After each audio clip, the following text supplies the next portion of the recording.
Le romantisme. On a tous en tête l'image du poète un peu triste qui regarde la mer. Mais si c'était bien plus que ça?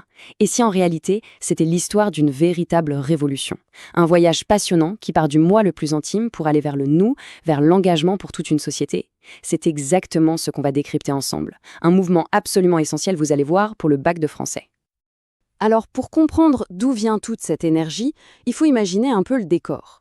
Musset, ici, il nous parle d'une jeunesse qui est née au son des tambours de Napoléon. On leur a promis la gloire, des destins héroïques, l'Europe à conquérir. Et puis, tout d'un coup, c'est la chute, Waterloo, le silence, l'empereur n'est plus là.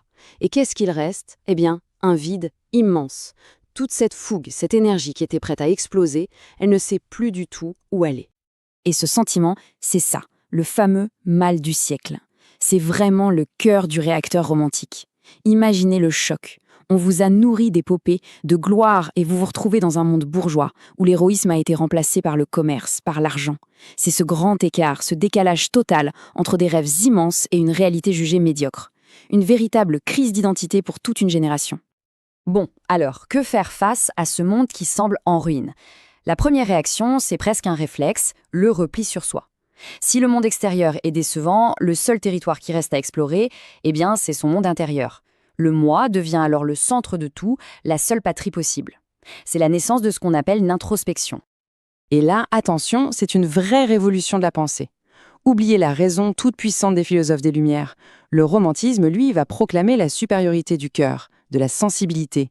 Les émotions, ce ne sont plus des faiblesses à corriger, mais des boussoles. La passion, le désespoir, l'amour fou, tout ça, ça devient des moyens de connaître le monde, de le sentir plus intensément.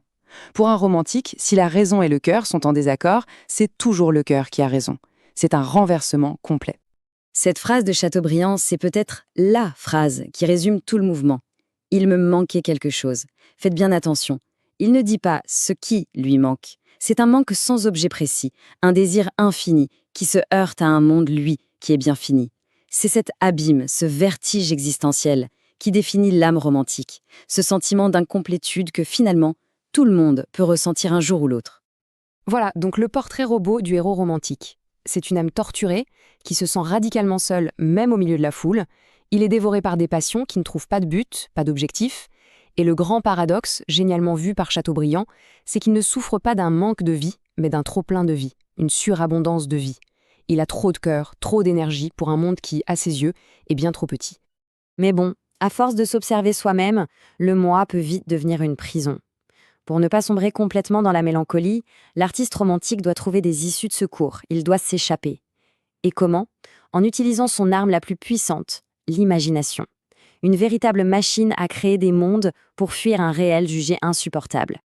3 grandes portes de sortie s'offrent alors à lui. Premièrement, le passé. On va réinventer un Moyen-Âge gothique, mystérieux, bien plus passionnant que le présent. Deuxièmement, l'ailleurs. On va fantasmer un Orient exotique, coloré, un véritable rêve éveillé. Et enfin, la nature, qui va cesser d'être un simple décor pour devenir un miroir de l'âme. Un exemple parfait de cette fuite dans le passé, Quasimodo, bien sûr, chez Victor Hugo. Hugo ne cherche pas à faire un cours d'histoire, attention. Il réinvente un Moyen-Âge violent, passionné, incarné par des figures complètement hors normes. La cathédrale, avec ses ombres et ses mystères, devient le refuge parfait pour une âme qui étouffe dans le Paris de son époque. L'Orient, lui, c'est le lieu de tous les fantasmes. Et cette citation de Nerval, elle est incroyable parce qu'elle concentre tout le drame romantique en 2 temps. Écoutez bien le rythme. D'abord, l'envolée lyrique, le rêve absolu, l'aurore aux doigts de rose, et puis la chute, brutale, la désillusion. Mais la terre est morte. Le rêve est toujours plus beau que la réalité. Cet Orient, finalement, c'est moins un lieu géographique qu'un état d'âme. Et enfin, la nature. Pour un romantique, un paysage n'est jamais juste un paysage, c'est un miroir. Une mer déchaînée, c'est le reflet de ses passions intérieures. Une forêt sombre et profonde, c'est l'écho de sa mélancolie. La nature est le seul interlocuteur qui est à la hauteur de l'âme romantique, le seul endroit où elle se sent enfin comprise. Un véritable temple pour la solitude. Mais le romantisme ne s'arrête pas là, et c'est là que ça devient vraiment passionnant. Après s'être exploré lui-même, après avoir rêvé d'ailleurs, l'artiste finit par ouvrir les yeux sur le monde qui l'entoure. Et là, c'est le choc. Il ne voit plus seulement un monde médiocre, mais un monde profondément injuste. C'est le moment clé, le grand passage du je au nous. Mais pour peindre cette réalité-là, il fallait une nouvelle palette, de nouveaux outils. L'art classique était obsédé par le beau, l'harmonie, la perfection. Hugo va faire exploser tout ça avec sa théorie du grotesque. Il dit « La vie, ce n'est pas que du beau, c'est un mélange. L'art doit donc tout montrer, le sublime et le ridicule, le beau et le laid. » En faisant entrer le moche, le difforme en littérature, il se donne les moyens de représenter la complexité du monde, et surtout, ses injustices. Cette scène, racontée par Hugo dans ses carnets, c'est un électrochoc. Un pauvre qui vient de voler un pain face à une femme riche dans sa voiture. Mais le génie d'Hugo, c'est de dépasser l'anecdote. Le pauvre devient le spectre de la misère. Ce ne sont plus deux individus, ce sont deux mondes qui ne peuvent plus coexister. Pour Hugo, ce regard n'est pas neutre, c'est un acte politique qui annonce que la révolution sociale est devenue inévitable. Et du coup, le rôle de l'écrivain bascule complètement. Il n'est plus seulement le poète de ses propres tourments. Il devient le porte-voix des sans-voix, des oubliés. George Sand va défendre la cause des femmes, Hugo celle du peuple. La plume n'est plus seulement un miroir, elle devient une arme. L'écrivain s'engage, il prend parti et il cherche, à travers son art, à changer le monde. Donc, pour conclure, le romantisme, c'est bien plus qu'un simple mouvement littéraire. C'est une véritable odyssée de la conscience moderne.